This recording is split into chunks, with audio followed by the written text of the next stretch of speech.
안녕하세요. 동행자님들, 더욱 행복해질 분들과 함께하는 아담함입니다.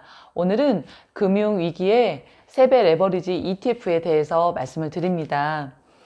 몇 번 이렇게 소개시켜드린 이 책 내용 함께 공유하면서 공부를 좀 할게요. 금융위기 기간에 발생하는 세배수 ETF. 이때는 오히려 90에서 93% 하락했을 때 저점에서 추가 매수할 좋은 타이밍이다. 다음은 이런 상황에서 세배수 ETF 상품의 움직임 특성들이다. 첫 번째, 금융위기가 발생해서 만들어진 종합지수 하락은 최저점에 이른 후부터 평균 24에서 48개월 안에 전부 회복된다. 두 번째, 만약 저점에서 추가 매수를 하면 900에서 1330% 수익률을 안겨준다. 세 번째, 종합주가지수가 전고점을 100% 회복할 때 세배수 ETF는 60%까지 회복된다. 네 번째, 종합주가지수가 전고점 회복 후에 18% 추가 상승하면 세배수 ETF는 원금을 전부 회복한다. 다섯 번째, 종합주가지수가 전고점 회복 후에 추가 상승이 30%까지 도달하면 둘 간의 격차는 사라진다. 여섯 번째, 종합주가지수가 전고점 회복 이후부터 추가로 30% 상승하는 데까지 걸리는 시간은 평균 12에서 24개월 정도다.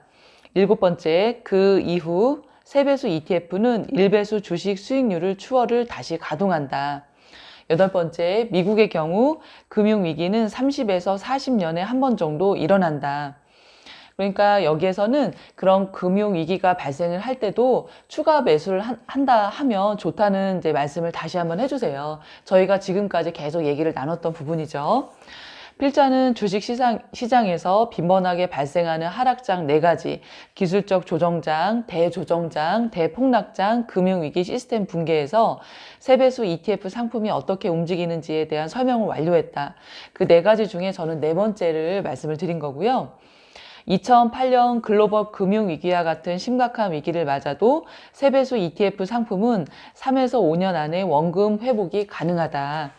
한마디로 세배수 ETF 상품을 10년 이상 장기 투자하면 전 재산을 날릴 수 있다는 말은 거의 사실이 아니다 라고 말씀해 주셨고요.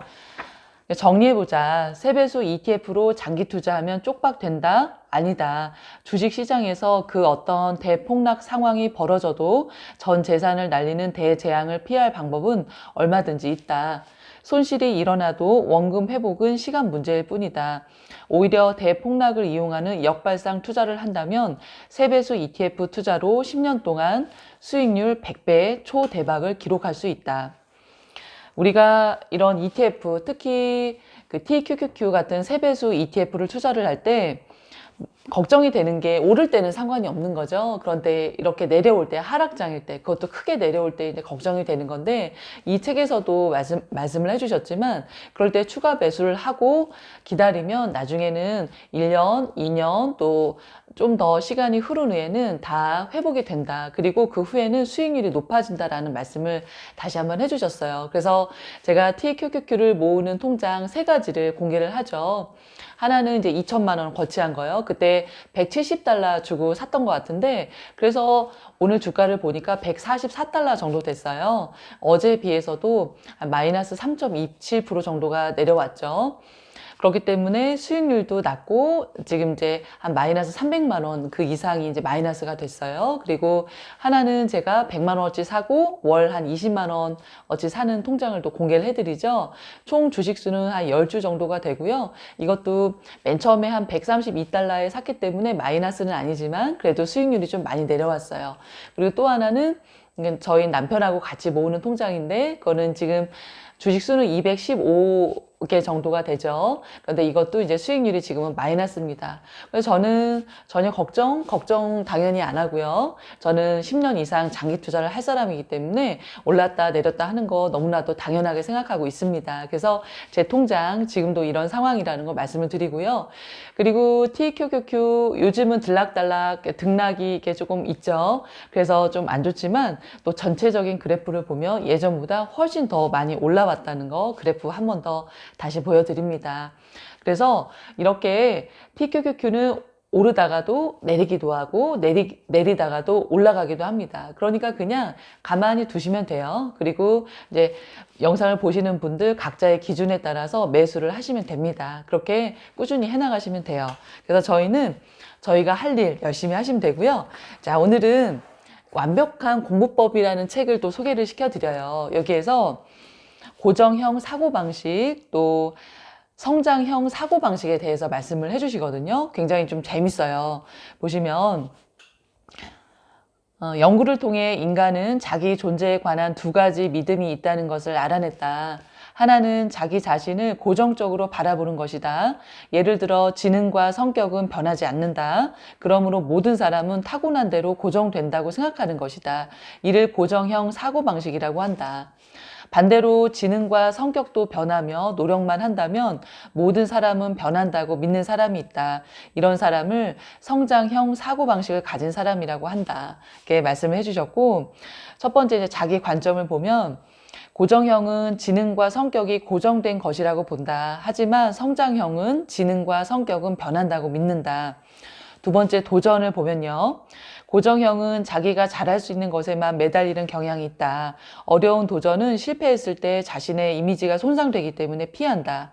성장형은 도전은 자신을 성장시키는 초석이라고 믿기에 기꺼이 도전한다. 이들은 도전으로 많은 정보를 얻는다. 세 번째 실패요. 고정형은 실패하면 자아의 위협을 느낀다. 실패를 한 과제는 피하거나 그 과제 수행은 내 능력으로는 불가항력이라고 말한다. 성장형은 실패는 그야말로 성장을 위한 과정일 뿐이라고 생각한다. 실패로 더 많은 것을 배우고 성장한다. 네 번째 노력 볼게요. 고정형은 노력의 가치를 깎아내리는 경향이 있다. 노력해도 소용없다라는 말을 자주 한다. 성장형은 노력의 가치를 매우 높게 본다. 노력하면 성장은 무조건 따라오는 것이라고 믿는다. 다섯 번째, 비판이요. 고정형은 비판을 받으면 존재의 상처를 받는다. 유용한 비판도 자존심을 상해하며 보통 자기를 무시한다고 생각하거나 비관에 빠진다. 왜냐하면 자신은 고정되었기 때문이다. 성장형은 비판을 환영한다.